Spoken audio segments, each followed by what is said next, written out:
ओम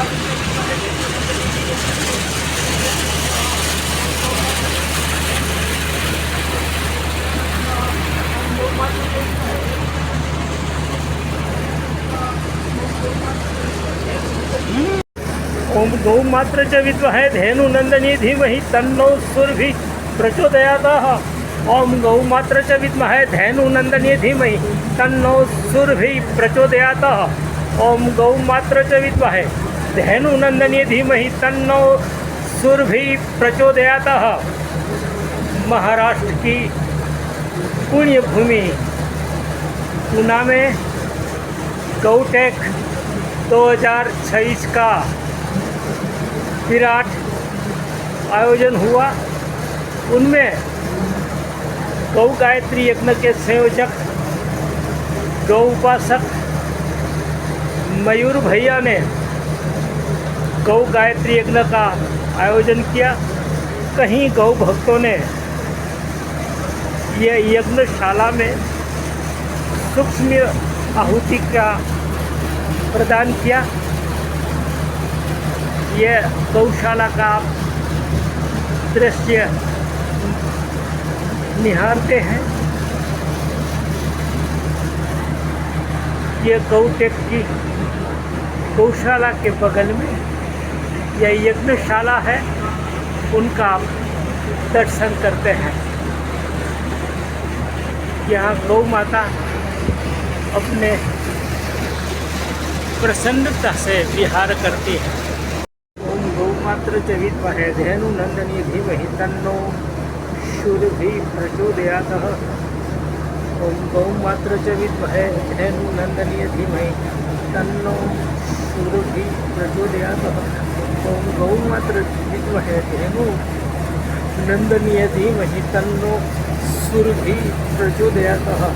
ओम गौमात्र च विद्महे धेनुनंदनी धीमहि तन्नो शूरभि प्रचोदयातः।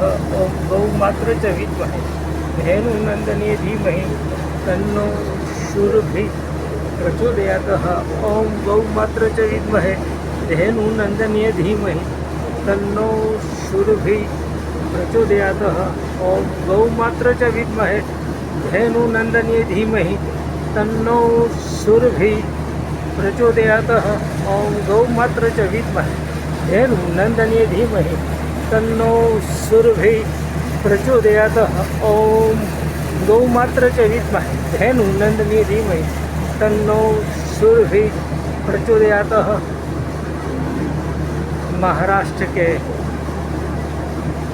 पूना शहर में गौटेक 2026 कामधेनु नगर में यह गौ गायत्री यज्ञ की आप झांकी देख रहे हैं।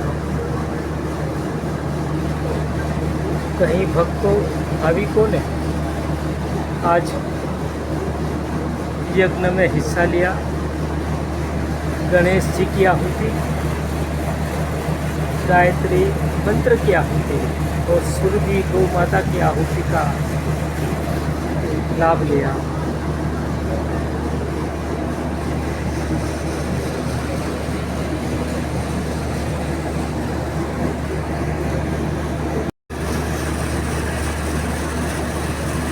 गौ गायत्री याग की यह तस्वीरें हैं।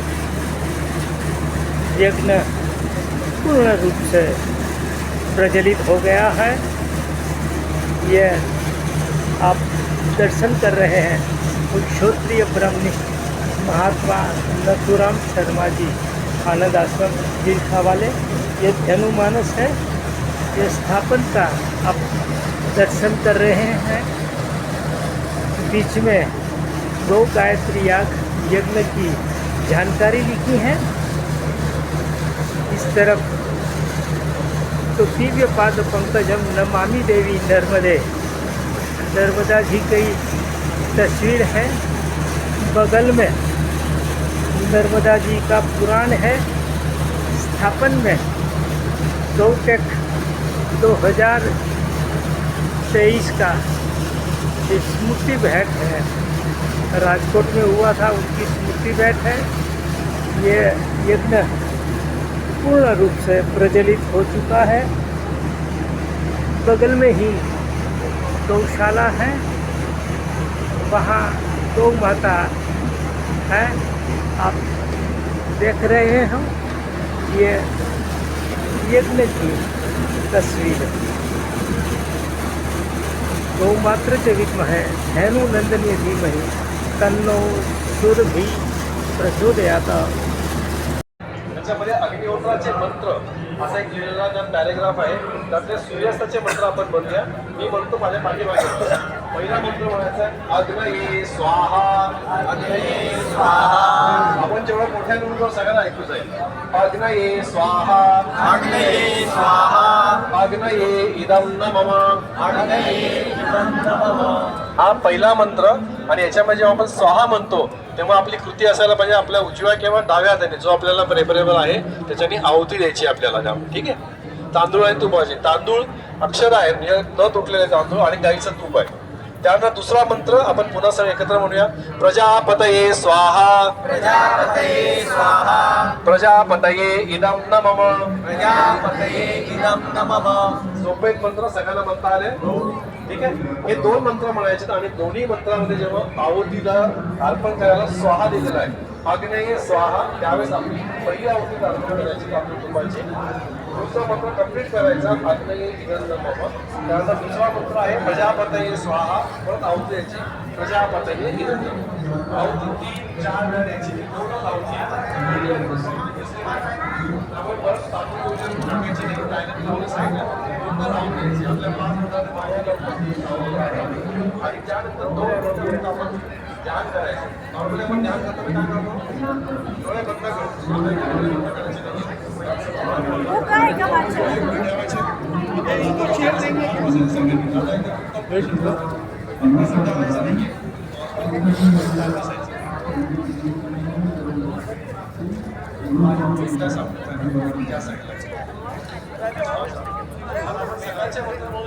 पाठीमागे जातो तिकडे आवाज जात नाही, माईक छोटा आहे।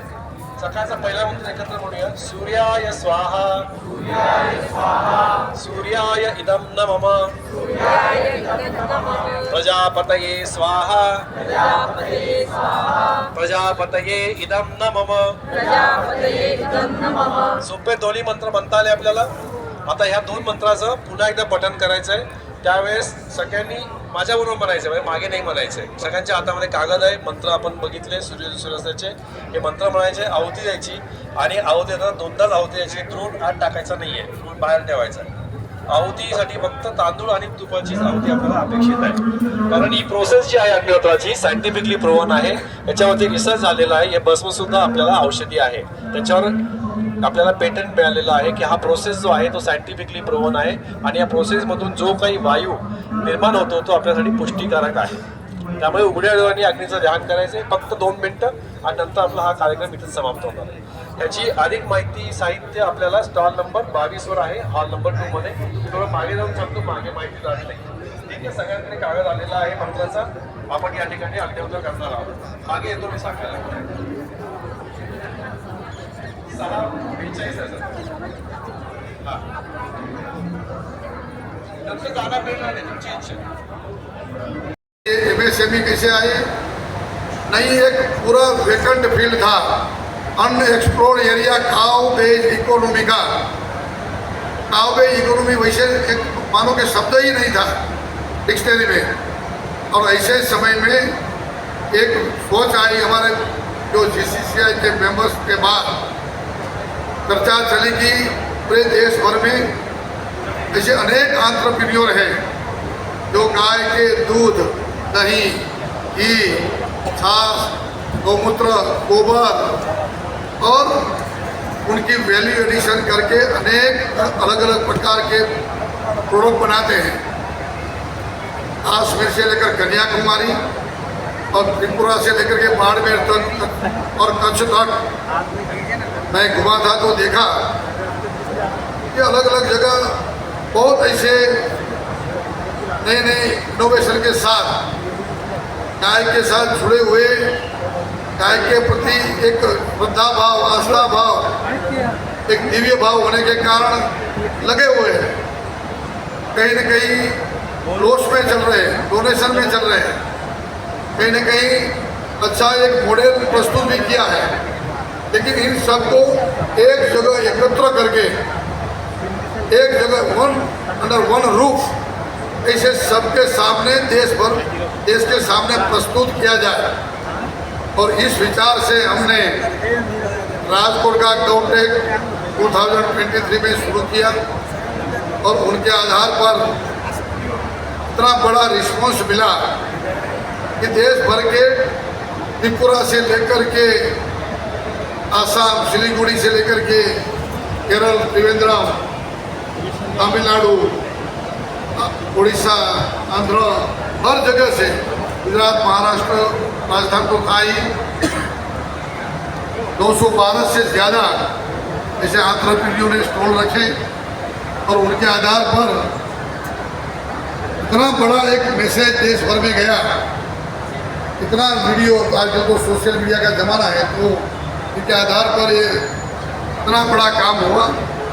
इसके कारण देश भर में इतनी एक जागृति आई, लोगों को लगा कि मैं भी ये कर सकता हूँ, मैं भी ये बिजनेस कर सकता हूँ, मैं भी अपने गांव में जाकर के फिर से अपना गाय के साथ जुड़ करके, एग्रीकल्चर के साथ जुड़ करके नए अनेक प्रकार के इनोवेशन के साथ पैसा कमाने का नया ढंग शुरू कर सकता हूँ।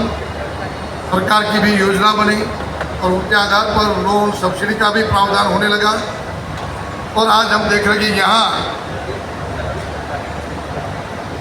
महाराष्ट्र के पुणे में जो जब चर्चा हुई, महाराष्ट्र गौ सेवा आयोग साथ में आया, अनेक इंडस्ट्रियलिस्ट ने साथ दिया, अनेक लोगों ने, कार्यकर्ताओं ने, गौ सेवकों ने, गौ एंटरप्रेन्योर ने एक टीम बना करके काम किया। और आज हम देख रहे हैं कि ये 4 दिन का ये महाकुंभ समापन की ओर जा रहा है। मैं सिलेक्टेड लोगों को पहले बोलूँगा कि आप आइए, अपने GovTech के बारे में विचार रखिए 2-2, 4-4 मिनट में। और जब शेखर जी आएंगे तो हमारे कार्यकर्ताओं का सम्मान का कार्यक्रम जो रह गए, अलग अलग कमेटी में बहुत काम किया है, रात दिन पसीना बढ़ाया है, मेहनत की है। इन सब कार्यकर्ता कोई रह न जाए, इन सबका हम सम्मान करेंगे और उसके बाद हमारा कार्यक्रम संपन्न होगा। फिर भी जो एग्जीबिशन तो रात तक चलेगा ही, या 7 बजे तक का जो कार्यक्रम तो चलेगा ही, लेकिन हमारा औपचारिक एक फंक्शनल प्रोग्राम ये पूरा करेंगे। तो मैं सर्वप्रथम कहेंगे, अरे भोसले जी कहेंगे, संजय जी, तो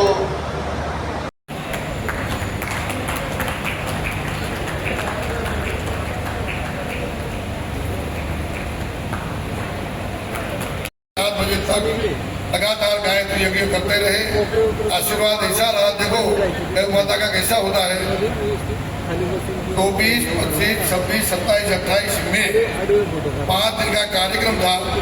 28 को कार्यक्रम समाप्त हुआ और 29 को इतना तूफान आया, बारिश आई। हमारा कार्यक्रम संपन्न होने के बाद यानी कि पूरा लगा कि गौ माता के आशीर्वाद के कारण हमें दिक्कत नहीं हुई, गायत्री परिवार का यज्ञ हो रहा था, इसलिए कोई प्रॉब्लम नहीं हुआ। और यहाँ भी जब उनको पता चला कि हम पुणे में GovTech करने जा रहे हैं, तो तुरंत उनका फोन आया कि क्या मैं आ सकता हूँ। लेकिन क्यों नहीं, आप आना चाहिए, आइए और यहाँ यज्ञ करिए। लगातार 4 दिन यज्ञ आपने किया है। इतना निराभिमानी, नम्र, विवेकी, कोई बोलना